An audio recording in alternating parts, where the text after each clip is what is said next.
One of the trailer's tires blew out. The steel rim scraped the pavement. The sparks it generated ignited dry vegetation along the highway's edge almost instantly. The Carr fire had begun.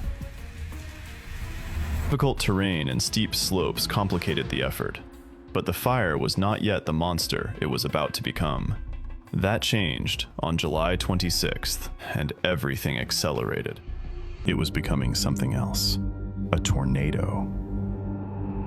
The fire tornado began touching down near Land Park in Reading at approximately 7:30 p.m. At its base, it measured 1,000 feet across.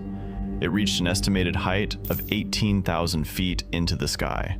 The winds inside measured 143 miles per hour, the equivalent of an EF3 tornado, strong enough to level homes.